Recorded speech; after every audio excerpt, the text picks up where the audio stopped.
বর্তমান আমাদের বাংলাদেশের যে অবস্থা তাতে বোঝা যাচ্ছে যে আমাদের কৃষকরা সহজে আর কোনো ফসল ফলাবে না। কারণ কৃষকরা যে ফসলই ফলায় সেই ফসলেই তারা ক্ষতিগ্রস্ত হয়। কারণ কৃষক যদি ফসল ফলানোর পর এরকম ক্ষতিগ্রস্ত হয় তাহলে কেন আর সে ফসল ফলাবে? কৃষক যদি তার ন্যায্য মূল্যটুকু না পায়, মানে একটা ফুলকপির চারা যদি সে ৩ টাকায় কেনে, সেটাকে এত যত্ন করে আদর করে লালন পালন করে যদি সেটাকে আবার ২ টাকায় বিক্রি করতে হয় বা ১ টাকায় বিক্রি করতে হয়, এই যে কৃষকের খরচ, সার বিষের খরচ, বিভিন্ন খরচ, এত খরচের পরেও যদি কৃষককে আবার ওই অল্প টাকায় বিক্রি করতে হয়, লস দিয়ে বিক্রি হয়, কৃষক কয়দিন লস দেবে? আপনারা চিন্তা করে দেখেন, আপনি লস দিয়ে কয়দিন ব্যবসা করবেন? ৫ দিন, ১০ দিন। এই জন্য আমাদের কিন্তু কৃষকরা আর তারা কৃষিকাজ করতে চায় না, কারণ কৃষিকাজে শুধু লস আর লস। এরকম লসে পড়ে কৃষকরা যদি কৃষিকাজ ছেড়ে দেয় তাহলে আমরা খাবো কি? আমাদের খাওয়ার মতো কিন্তু কিছুই নাই।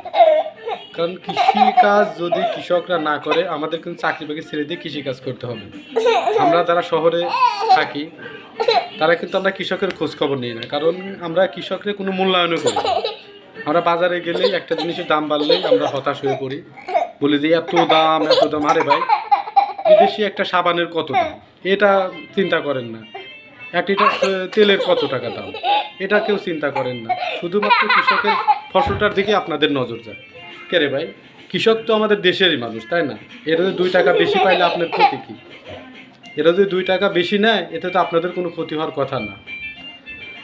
আর আমরা কি করি? আমরা শুধুমাত্র কৃষকের ফসলের দিকে চায়া থাকি, যে কৃষক মনে হয় একবার আমাদের সর্বনাশ করে দিল। আরে ভাই, কৃষক আমরা দেশের সম্পদ।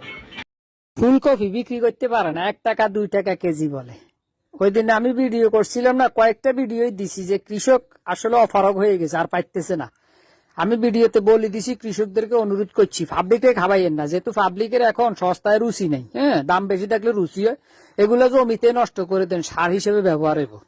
আগে কইছিলাম এই কবি ছবি করতাম না, কবি করে কর না তার কবি সব কাটা দিছে আমি সব কাটি নস কাটা তুমি বন্ধু দিয়ে কবি করছিলাম আর কবি হ্যাঁ হ্যাঁ কবি হ্যাঁ কাঁচামালের পাশা নেই।